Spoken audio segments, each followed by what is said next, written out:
은혜로운 찬송, 하나님이 크게 영광 받으신 줄로 믿습니다. 여러분, 코로나가 왕성한 이때에 일주일 동안 잘 지내셨지요?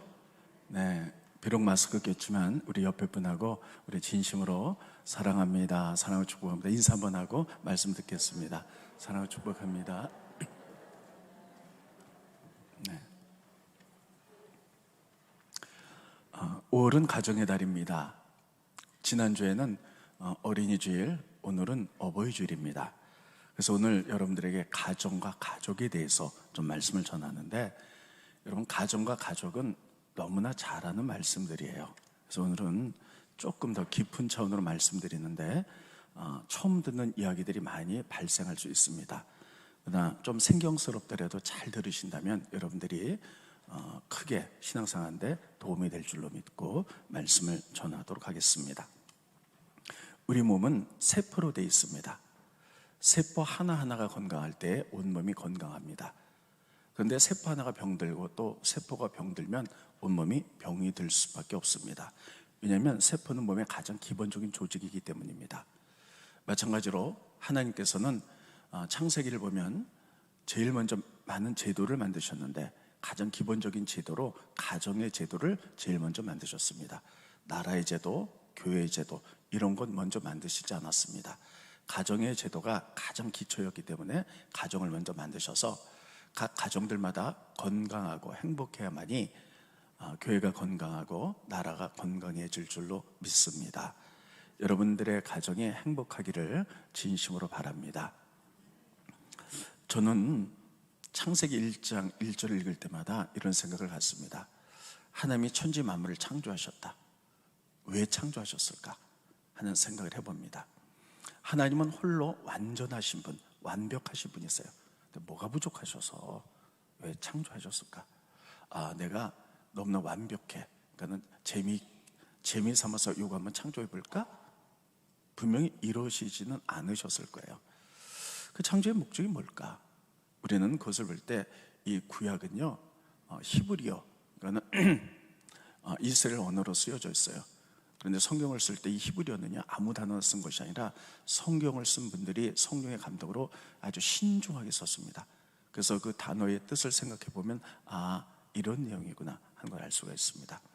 하나님이 천지 만물을 창조하셨다. 창조라는 말은 히브리 말로 특별히 이런 뜻입니다. 바라, 이런 뜻이에요.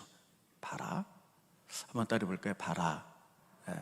근데 바라의 어근이 뭐냐면 바르예요. 따르겠습니다. 바르. 바는 뭐냐면요, 아들이라 이런 뜻이에요. 여러분, 우리 신약성경 보면 바디메오라는 사람 나오죠. 그래서 보면 디메오의 아들, 이런 뜻이에요. 그러니까 아들. 바라, 창조했는데 어근은 바르, 아들, 르, 삼다. 그러니까 하나님이 천지 만물을 창조했다는 뜻은 뭐냐면, 원어는 하나님이 특별히 아들을 삼으셨다, 이런 뜻이에요. 여러분, 천지 만물에 이렇게 창조하셨을 때 가장 마지막은 사람을 창조하신 거예요. 그러니까 하나님은 사람들을 창조하시고 하여 그 많은 조건들을 먼저 다 창조하셨어요. 해도 만들고 바다도 만들고 육지 식물도 만들고 사람이 살 수 있는 가장 완벽한 조건을 만드신 후에 사람을 만드셨습니다. 여러분, 만약에 사람이 중요하다고 사람 먼저 만들었다면 사람이 땅도 없고 태양도 없고 먹을 것도 없는데 어떻게 살았을까요? 하나님께서는 가장 창조의 궁극적인 목적은 사람이었어요. 그래서 사람을 아들 삼기 위하여 천지 만물을 창조하셨다. 그 바라라는 단어 가운데 우리가 알 수 있습니다. 그러니까 여러분, 하나님은 홀로 완벽하신 분이지만 사람을 창조해서 아들 삼기 위하여, 그래서 하나님과 우리의 관계를 성경은 이렇게 얘기하죠. 아버지와 아들 관계. 그래서 우리가 하나님을 아버지 이렇게 부르기도 합니다. 이 세상에서 가장 완벽한 관계는요, 바로 아버지와 아들의 관계입니다. 아버지는 자식을 위해서 뭐든지 다 주지요. 사랑의 관계이기 때문입니다. 하나님께서는 우리 인간을 사랑하셔서 아들 삼으셔서 우리를 구원하기 위하여 당신의 독생자까지 아낌없이 주실 만큼, 십자가상에 피 흘려 돌아가시게 할 만큼 우리들 사랑하는, 이렇게 친밀하게 교제하기 원하는 이런 분이십니다. 그래서 우리 사람들은요, 하나의 형상으로 지음받았기 때문에 하나님의 언어를 사용할 때 우리들은 행복해질 수 있어요. 하나님은 사랑입니다. 따라했습니다. 하나님은 사랑이다. 그래서 여러분, 우리 사람은 하나의 형상대로 사랑으로 창조됐기 때문에 사랑의 언어를 쓸 때 우리는 참 행복할 수 있어요. 그리고 어려움 당해도 위로와 치유를 받을 수가 있어요. 근데 많은 사람들이 천사의 언어를 씁니다. 그래서 많은 사람들이 그것 때문에 상처를 받기도 해요. 천사의 언어가 뭔가?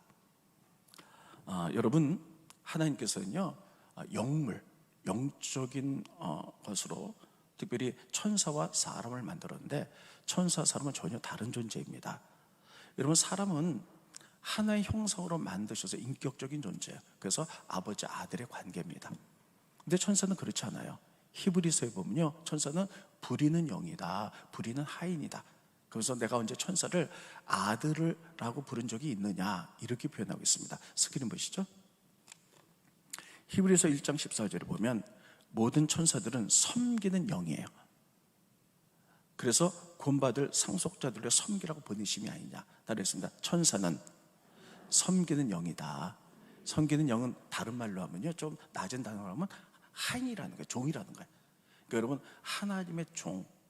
그래서 천사들은요, 여러분, 이게 직속관계, 상하관계예요. 그래서 하나님 명령하는 대로 그냥 행하는, 그리고 자기 위치로 돌아오는 이런 종일 뿐입니다. 그래서 하나님이 천사들을 내가 언제 너희들 아들로 삼은 적이 있느냐, 이렇게 말씀하셨어요. 또 스크린 보십니다.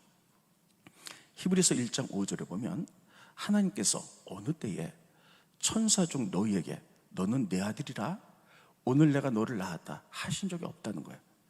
또 다시 나는 그에게 아버지가 되고 그는 내게 아들이 되리라 하셨냐, 그렇게 말한 적이 없다는 거예요. 천사는 부리는 영이라는 거예요.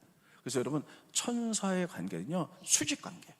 군대 가보면 이렇게 수직관계잖아요. 계급들이 있잖아요. 천사들도 마찬가지입니다. 그래서요, 그 수만 천군 천사들이 있는데 모두 수직적인 관계입니다. 계급처럼 천사장이 있고 일반적인 천사가 있어요. 근데 이 천사장들도요, 역시 자기 위치가 있어서 하나님 명령하면 그것만 하는 거야. 예를 들면 가브리엘 천사가 있죠. 천사장이에요. 가브리엘 천사장은 하는 역할이 뭐냐면 하나님의 기쁜 소식을 전하는 역할만 해요. 예를 들면 예수님 탄생할 때에 마리아가 처녀였죠. 그때 하나님이 가브리엘 천사에게 이렇게 얘기합니다. 마리아에게 가서 네가 임신할 걸 얘기하라. 그러면 그 명령대로 가서 하고 돌아오는 것, 그 명령이 끝나는 거야. 그리고 여러분 또 잘 아는 대로 이제 미가엘이라는 천사장이 있어요. 미가엘 천사장은 뭡니까? 전쟁하는 천사장이에요. 그러니까 여러분, 사단과 영적 전쟁할 때 하나님 미가엘을 시키는 거예요. 너 나가서 사단과 전쟁해. 그 명령 붙들고 나가서 전쟁하고 돌아오는 존재입니다. 이렇게 천사들은 하나님의 수직적인 관계고요. 그리고 계급들이 있어서 천사장이 있고 천사들이 있고 하나님의 명령대로 움직이는 것이 천사들입니다. 반면에 사람은 뭡니까? 하나님과 아버지 아들과의 관계. 그래서 사랑의 관계. 그리고 하나님이 사람을 만들었을 때 남자를 만드셨죠. 그리고 남자를 잠들게 한 다음에 여자를 만드셨어요.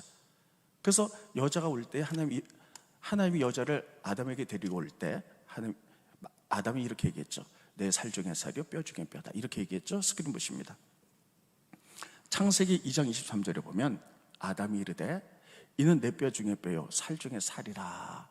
이게 뭐냐면 여자를 볼 때 내 뼈로 만들었고 내 살로 만들었습니다. 그러니까 당신은 나와 똑같은 존재입니다. 내가 나를 사랑하듯이 당신을 사랑하겠습니다. 그래서 사람은 수평적인 존재고요, 내가 나를 사랑하듯이 상대편을 사랑하겠습니다. 사랑의 언어를 쓸 때 행복해질 수 있는 거예요. 여러분, 가끔 사람들이 가정에서도 아이들이 행복하지 않는 이유, 남편과 아내가 행복하지 않는 이유, 그것은 바로 천사의 말을 쓰기 때문에, 명령을 하기 때문에. 그래서 아이들에게 공부해, 이런 말들 그렇게 할 수 있죠. 근데 공부해, 또 성공해야 돼. 엄마 아빠가 누구 때문에 이렇게 고생한 줄 알아?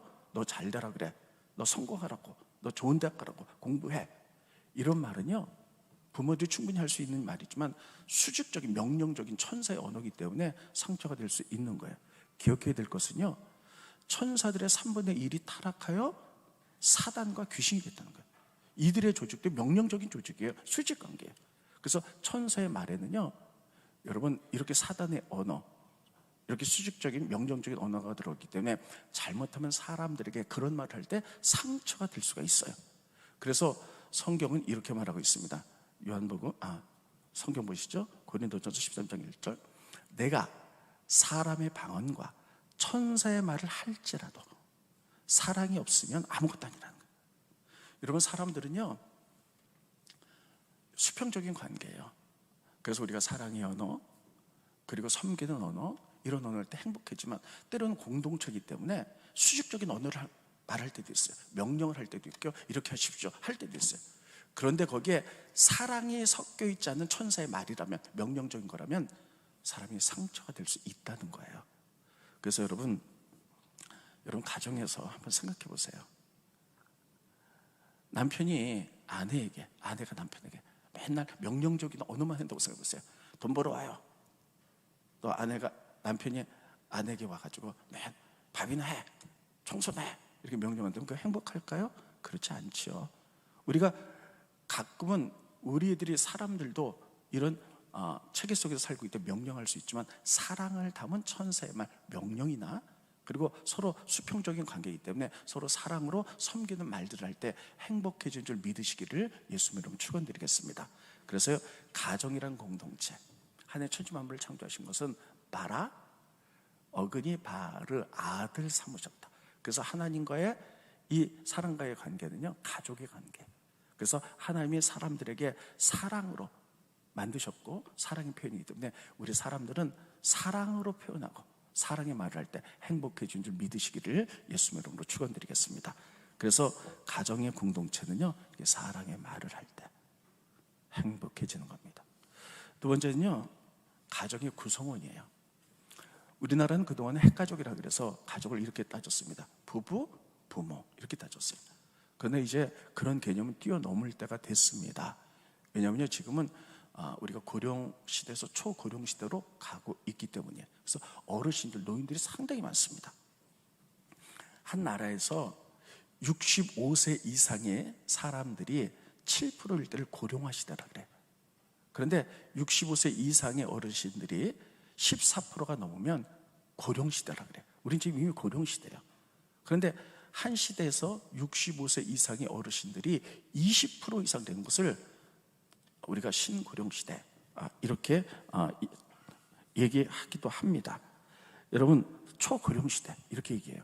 초고령 시대는요, 우리나라가 몇 년도에 되느냐 통계를 보니까요, 2026년도가 되면 우리나라가 초고령 시대라는 거예요. 65세 이상의 어르신들이 20% 이상이 되는 거예요. 그러니까 5명 중에 한 분이 5년만 있으면요 65세 이상의 어르신이에요. 그러니까 가족의 변이 굉장히 어르신들이 많은 거예요. 그러니까 여러분, 가족의 개념도 이제는 이렇게 변해야 됩니다. 부모, 자식, 그리고 어르신, 할머니, 할아버지. 할머니, 할아버지 합쳐서 저는 할아버지라고 그랬습니다. 할아버지의 손자의 관계. 이게 가족의 구성이 이렇게 바뀌어야 돼요. 우리 교회도 지금 65세 이상의 어르신이 굉장히 많습니다. 저도 이미 65세가 됐고요, 저도 이미 할아버지가 됐어요. 그러면 많은 분들이 할아버지 역할이 뭘까? 난 인생을 은퇴했으니 그냥 편안한 여생으로 여행이나 다니고 그냥 재밌고 즐겁게 운동이나 하고 이렇게 사는 게 할아버지일까 할머니일까, 이런 생각을 해봅니다. 가족의 개념이 달라지면요, 분명히 하나님께서 어르신들을 많이 20% 이상 둔다는 것은 의미가 있는 일이에요. 거긴 의미가 있습니다. 아버지들, 어머니들은요, 사명이 있어요. 그것을 아버지의 영성, 어머니의 영성 이렇게 얘기하는데, 그건 뭐냐면 가족들을 잘 돌볼 뿐 아니라 귀한 가족들을, 특별히 자손들을 믿음 가운데 영성으로 반듯하게 세워야 돼요. 근데 이 시대 부모님들이 그거를 잘 못합니다. 잘하는 부모도 계시지만 왜 못합니까? 사는 게 너무 힘들고 빡빡하고 치열하기 때문이에요. 돈을 많이 벌어야만이 애들 교육도 시키고 낙후되지 않고, 돈을 많이 벌어야 집도 사고, 그냥 빽빽하게 일만 하기 때문에 대부분의 남자 부모들은요, 아빠들은 돈 버는 기계로 조금 전락하고 말아요. 여러분, 우리가 특별히 성경을 토라라 그래요, 히브리 말로. 그러면 부모는 호라라 그래요. 호라는 뭐냐? 토라를 가르치는 사람, 성경을 가르치는 사람을 부모라 그래요. 그러면 부모의 영성 가운데 가장, 아버지 어머니 영성 가운데 여러 가지가 있지만 그 중에 가장 중요한 것은 귀한 자녀들을 믿음의 영성으로 세우는 거거든요. 근데 이 시대 젊은 부모들이 너무나 바쁘고 돈 벌고 집 사고 너무 치열하게 살기 때문에 그런 것들을 못하는 거예요.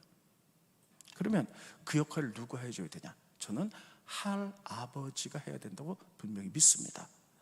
저는 할아버지는 아버지의 완성이라고 생각합니다. 한번 따라하겠습니다. 할아버지는 아버지의 완성이다. 예. 할아버지 할머니 되신 분들도 치열하게 사느라고 그렇게 못한 경우가 많아요. 그러나 이제는 직장에서 다 은퇴하셨고 남은 여생이 계신데 내가 어떻게 살아야 되는가, 또 내가 이제 편안히 노년을 그냥 즐겁게 이렇게 살 것인가? 아닙니다. 그렇게도 사셔야 돼요.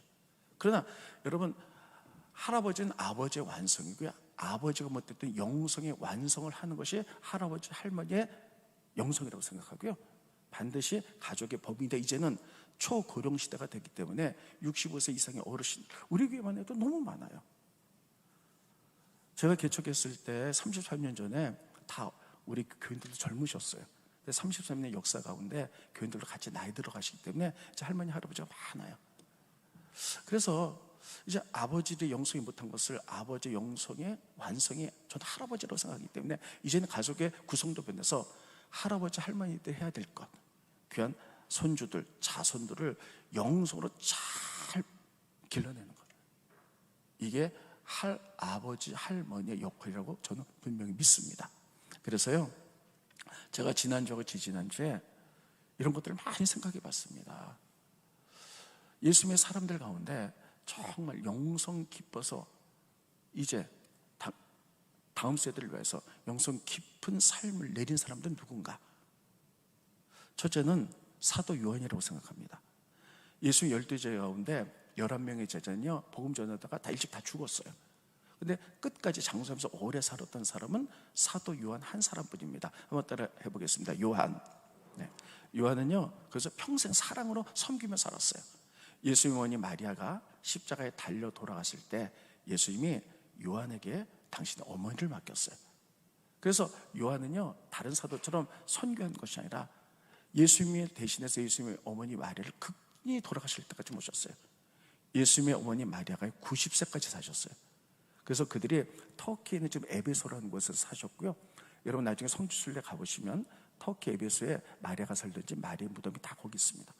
마리아가 오래 사셨기 때문에 자기 어머니를 모시는 그 사랑의 마음으로 요한은 평생 그렇게 살았어요. 그래서 그가 나중에 그 마음속에는 사랑으로 가득 찬, 그래서 우리가 사도 요한을 사랑의 화신이다 이렇게 부릅니다. 그래서 그가 나이가 많아서 여러분 썼던 성경, 그래서 사랑의 완성, 이제 나이가 많으신 분이 그 사랑의 완성을 우리에게 영성으로 보여주는 것이 요한 1서, 요한 2서, 요한 3서예요. 그래서 요한 1, 2, 3서를 보면 전부 다 사랑으로 가득 차 있어요. 그런데 우리가 4가지만 좀 보도록 하겠습니다. 스크린 보시죠. 요한 1서 4장 1절부터 몇 절만 봅니다. 사랑하는 자들아. 요한은요, 성도들을 볼 때 전부 다 이렇게 얘기했어요. 사랑하는 자들아. 다른 제자들은요, 성도요 이렇게 표현돼. 사랑하는 자들아.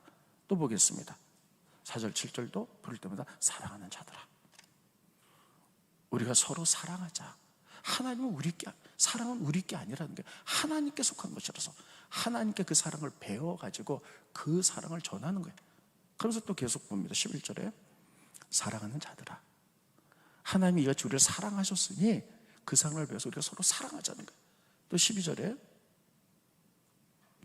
어느 때는 하나님을 본 사람이 없을 때 우리가 서로 사랑하면 하나님이 우리 안에 거하시고 그 사랑이 우리 안에 온전히 이루어지느니라. 하나님을 본 사람은 아무도 없어요. 근데 하나님은 사랑이시기 때문에 그 사랑을 우리가 배워서 서로 사랑할 때 그 관계 속에서 다른 사람들이 하나님을 본다는 것이에요. 여러분, 이렇게 모든 영성의 완성을 나이가 많은 요한이, 저는 이것을 아버지의 영성의 완성은 할아버지이기 때문에 나이 드신 어르신들이 할아버지의 영성, 첫째 이런 사랑의 영성을 배우고 가르쳐야 된다고 생각합니다. 여러분, 사랑은요 무조건 사랑하는 게 아니라 용서하는 게 사랑이에요. 그렇습니다. 용서, 용납하고 받아들이는 거예요. 그리고 이해의 폭을 넓혀가는 게 사랑인 줄 분명히 믿습니다. 요즘은요 용서가 없어요. 여러분, 이렇게 인터넷이나 뭐 이렇게 보면은요, 누가 뭐라 그러면 나랑 다른 무조건 틀렸다고 생각하고요, 정말 씻을 수 없는 상처들의 말들을 다 해요. 용서가 없어요. 그렇죠. 우리 크리스천들의 아버지 용서가 뭡니까? 아버지들이 세상에 바빠서 그걸 못한다면 이제는 이제 여유가 있는 할아버지가 아버지 영성의 완성이기 때문에 귀한 자녀들에게 사랑을 가르쳐야 돼. 그리고 용서를 가르쳐야 되고, 그런 삶을 삶으로써 보여줘야 되고, 이해 폭을 넓히고, 이것이 할아버지 할머니들이 초고령세를 살아가는 우리들이 해야 될 임무인 줄 분명히 믿습니다. 두 번째는요, 사도 바울이에요. 제가 몇 달 전에 사도 바울에 대해서 말씀을 전한 적이 있는데, 사도 바울이 젊었을 때, 그리고 나이 들었을 때, 이제 연세가 많으셨을 때 똑같은 사도의 역할이 있지만 그분이 표현했던 방법은 전혀 다릅니다. 젊었을 때는요, 성격이 팔팔하기 때문에 거친 언어들을 막 썼어요. 근데 나이가 많으셔서 이제 그가 영성의 최고조에 도달했을 때, 그가 그 다음 세대를 했던 말들은 뭐 주옥 같아요. 다음 세대를 위해서 영성이 완성됐을 때 하고 싶은 말이 얼마나 많았겠습니까? 저는 이 사도 바울이 최후에 제일 연세 들어서 마지막에 쓴 것이 디모데후서거든요. 한번 따라했습니다. 디모데후서. 디모데후서의 쭉 같은 말씀을 보면서, 아, 나이 많으신 어르신들, 할머니, 할아버지들은 이렇게 살아가고 자손들에게 이렇게 가르치는 게 아버지 영성의 완성, 최고의 영성이구나, 이렇게 생각합니다. 디모데후서 몇 군데를 보겠습니다. 스크린 보시죠.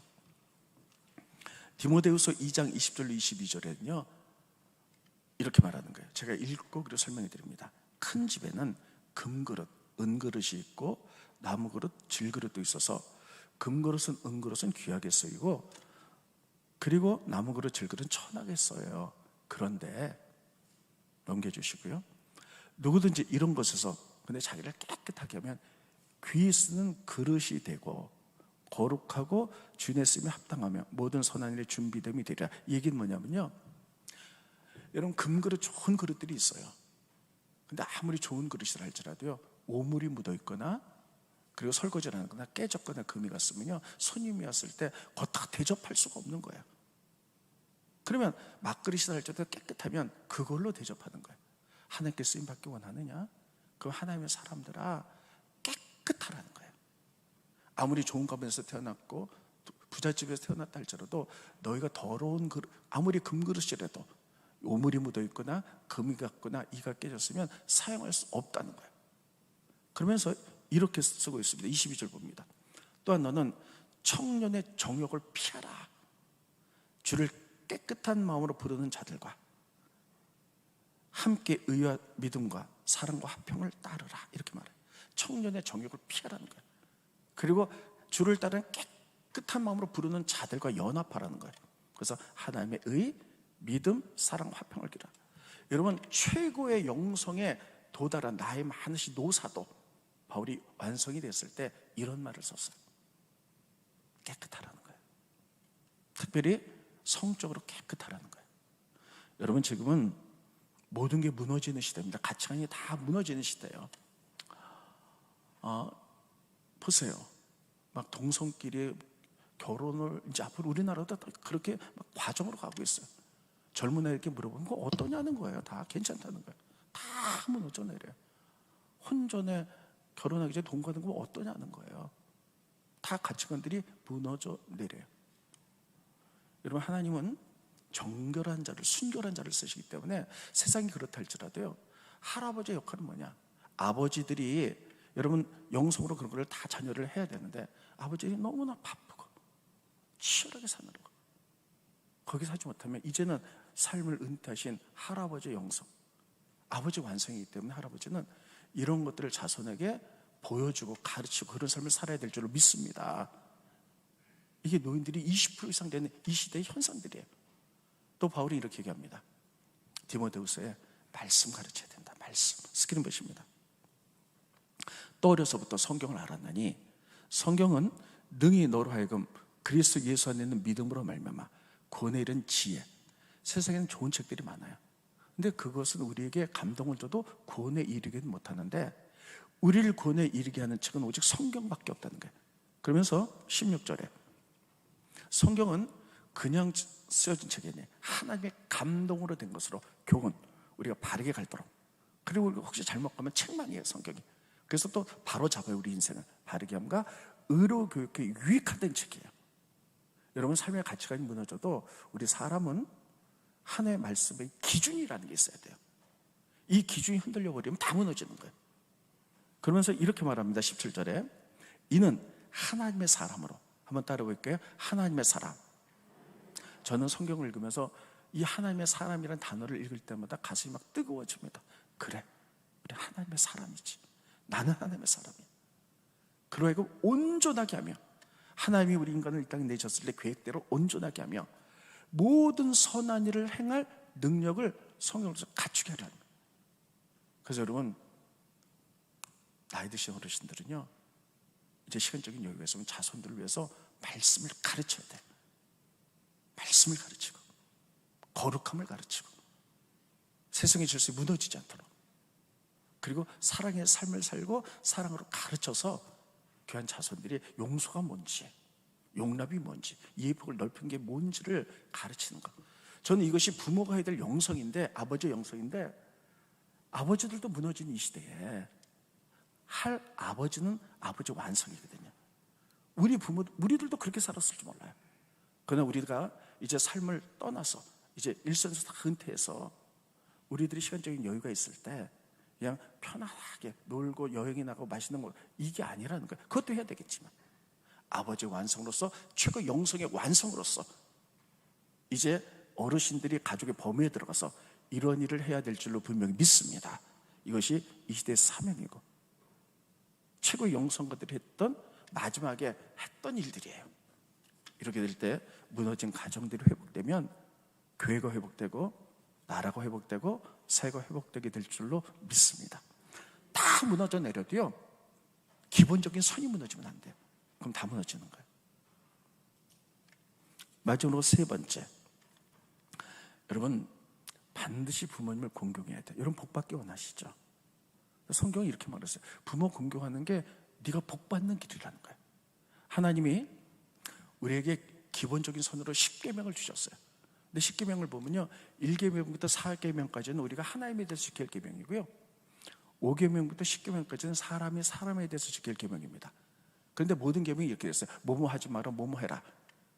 그런데 사람이 사람에 대해서 지킬 가운데 으뜸이 부모를 공경하는데, 여기에는요 이 계명만 오직 약속이 붙었어요. 축복의 약속이. 그래서 부모를 공경하면 네가 복 받는다는 이 축복의 약속이 붙은 것이 부모 공경 딱 하나밖에 없어요. 스크린 보십니다. 에베소서입니다. 에베소서 6장 2절 3절에 보면 내 아버지 어머니를 공경하라, 이게 5계명이거든요. 이것은 약속이 붙은 첫 계명이에요. 이니 3절, 이로써 내가 잘되고 땅에서 장수하리라. 어떤 약속이 붙었냐면 네가 이 땅에서 잘되고 땅에서 잘되고 복을 받고 장수, 옛날에는 오래 사는 게 복이었어요. 오래 살 것이다. 이런 축복의 약속이 붙은 것이 부모 공경 딱 하나예요. 계명 가운데 약속은 그거 하나만 붙었어요. 여러분 잘 되시기 원하시죠? 복 받기 원하시죠? 하나님을 공경하는 것처럼 부모님을 공경할 수 있기를 예수님으로 축원드리겠습니다. 마지막으로 얘기 하나만 하고요, 말씀을 좀 정돈할게요. 여러분 성경이 시대에 따라서 약간 재해석한 것을 우리가 알 수가 있어요. 성경의 기본적인 틀은 변하면 안 돼요. 우리들이 이렇게 얘기했죠. 성경의 한 점 한 획도 우리가 고쳐서는 안 된다. 물론 맞는 얘기입니다. 기본이 변해서는 안 돼요. 근데 이 부모를 공경하라는 얘기가요, 약속의 축복의 약속이 붙었잖아요. 근데 두 번 나오거든요. 출애굽기 나오고 신명기 나오는데 여러분 약속이 약간 달라요. 축복이 약간 달라요. 오리지널은 모세가 하나님께 10계명을 신에서 받았을 때 이렇게 얘기합니다. 하나님의 부모 공경하면 네가 장수하리라, 이런 약속이 하나 붙어요. 스크린 보십니다. 출애굽기 20장 12절에 보면 이게 오리지널의 선이에요. 아주 처음에 받은 10계명. 내 부모 공경해, 그러면 내 하나님 여호와가 내게 준 땅에서 생명 길리라, 장수하겠다고 약속이 하나가 붙어요. 그런데 이스라엘 민족이 애굽에서 광야를 지나가는데 신명기에는요, 모세가 광야에 있는 2세대에게 10계명을 다시 한번 가르치는데 여기서 하나가 더 붙어요. 축복이. 봅니다. 신명기 봅니다. 신명기 5장 16절에 보면 너는 내 하나님 여호와께서 명령한 대로 내 부모를 공경하라. 그리하면 내 하나님 여호와가 준 땅에서 내가 생명이 길고, 원래 오리지널은 이거거든요. 근데 어디다가 복을 누리리라, 이 하나가 더 붙는 거예요. 그러면 하나님 말씀이 하나 또 왜 더 붙였을까? 거기에는 이유가 있다라고 모든 신학자들이 공통적으로 얘기합니다. 그 얘기는 뭐냐면, 신명기는 이스라엘 민족이 광야를 지나가는 과정에 지나갈 때 너무 힘든 거야. 그 뜨거운 광야, 먹을 것도 마실 것도 만만치 않아요. 그러니까 자기 하나 살아남기도 힘든데 십계명을 지키는 부모를 다 공경해야 되는데 너무 열악하니까 부모한테 공경하는 것이 좀 떨어졌던 것 같아요. 그래서 모세는요, 십계명에 하나를 더 붙인 거예요. 아무리 힘들어도 너희가 부모를 공경하면 네가 장수할 뿐만 아니라 복을 받을 것이라는, 제에서께서 그 복이라는 말을 넣었다라고, 이렇게 모든 신학자들이 제에서께서 쓰고 있습니다. 전 이것을 보면서요, 그래, 우리가 정말 힘든 시대를 살아가면요, 하나님의 십계명이 막 무너질 때도 있어요. 근데 기분은 흔들려서 안 됩니다. 저는 이 시대에, 여기 정말 이거는 제 말입니다. 제 생각이에요. 어디 가서 목사님이 정말 이렇게 말했다면 안 되고요. 제 생각에 십계명을 좀 다시 한번 이 시대에 제에서께서 이렇게 하고 싶어요. 지금은 핵가족 시대고 젊은이들이 살기가 정말 힘든 시대잖아요. 정말 자기 하나 지탱하기도 힘든 시대고, 집값도 너무 많이 오르고 뭐 이렇게 빈부의 격차도 심해지고 많이 이렇게 되죠. 그래서 부모님을 모시면 경황이 없는 사람도 많습니다. 또 부모님 병들면 맞벌이해서, 맞벌이하기 때문에 모실 수가 없으니까 요양원에 모시기도 하고, 또 부부 이혼도 많이 하죠. 그러면 돈 벌기 위해서 애들을 부모님께 맡기기도 하고, 이런 시대예요. 이런 시대 때 저는 이 19의 말씀을 재해석하는 거 이렇게 하고 싶어요. 부모를 공경하라. 그럼 네가 이 땅에서 장수하고 복을 받으리라 하고, 복 가운데 가로하고 물질의 복, 이렇게 쓰고 싶어요. 이건 어디까지 제 생각입니다. 여러분이 받고 싶은 복 가운데 하나가 바로 물질의 복이잖아요. 저는 그래서 축복의 통로가 되기를 예수님의 이름으로 축원드립니다. 이건 어디까지나 제 생각일 뿐이에요. 말씀을 정돈하도록 하겠습니다. 오늘 가정의 달을 맞이해서 여러분 가족 뭐 이런 거 너무나 잘 아세요. 그래서 세 가지로 말씀드렸어요. 첫 번째, 하나님 천지창조 왜 하셨나? 바라 창조. 그 어근이 바르, 아들 삼으셨다. 그래서 천사는 전혀 다른 존재입니다. 우리는 천사는 명령적인 언어고, 우리는 수평적인 사랑의 언어. 그래서 사람들은요, 서로 사랑의 언어, 그리고 때로는 공동체 수평적인 언어도 할 때도, 이게 천사의 말을 할 때도 있지만 사랑이 없으면 상처를 받아요. 그럴 때 행복해진다는 것 기억하시고요. 두 번째는 가족 공동체에, 그동안 핵가족이라서 부부하고 부모만 낳잖아. 이제는 할아버지 할머니가 20% 이상 되기 때문에 가족 공동체에 들어가서 그들의 역할은 뭐냐? 아버지가 미처 하지 못했던 영성들의 완성을 보여줘야 돼. 우리들도 정말 치열하게 살았지만 이제 인생의 한물 뒤로 갔기 때문에 좀 편안한 많은 시간에 다음 세대를 위해서 최고의 영성가들, 영성의 끝을 보여주던 사도 요한이나 바울처럼 사랑이 뭔지를 자손들에게 가르치고, 용서가 무엇인지를 가르치고, 그리고 성경을 가르치고, 그리고 깨끗하고 성결하게 살아가는 윤리식을 반드시 가르쳐서, 그게 아버지의 완성인 할아버지 어르신들이 65세 이상의 어르신이 해야 될 사명입니다. 그리고 세 번째는 마지막으로 이제 정돈하면, 부모를 공경하면 이 부모 공경에는 반드시 축복이 붙어 있다. 축복이 붙어 있는데 잘 되고 네가 복을 받으리라. 그래서 저는 여러분들이 기본적인 말씀이 무너지면 다 무너지는 거예요. 이 말씀을 붙들고 여러분들이 가정을 행복하게 세워나가고 부모님을 공경해서 다시 복받는 귀한 교회 여러분들 되시기를 예수님의 이름으로 축원드리겠습니다. 기도하겠습니다. 고마우신 주님, 은혜를 감사함을 드립니다. 5월달 가정의 달을 맞이해서 가족과 가정에 대해서 말씀을 증거했습니다. 하나님, 특히 가정에서 우리들이 하나님 아버지 사랑의 언어를 배워서 그렇게 사랑으로 감사할 수 있도록 도와주시고, 특별히 아버지, 이제 어르신들이 이제 소외되는 이때에 어르신들의 사명에 특별히 귀한 다음 세대를 영성으로 세우기 위하여 사랑을 가르치고 성경을 가르치고 또 거룩한 가치관을 가르치는 것이 하나님의 뜻인 줄 알고 그렇게 여생을 살아갈 수 있도록 도와주셔서 가정이 건강하게, 교회와 사회가 건강하게 살아갈 수 있도록 도와주시며, 부모를 공경하는 게 축복의 약속이 달린 것을 깨닫게 하게 하시고, 부모님 공경하여 우리들이 이 땅에서 잘 되고 복받는 역사가 일어날 수 있도록 축복하여 주시옵소서.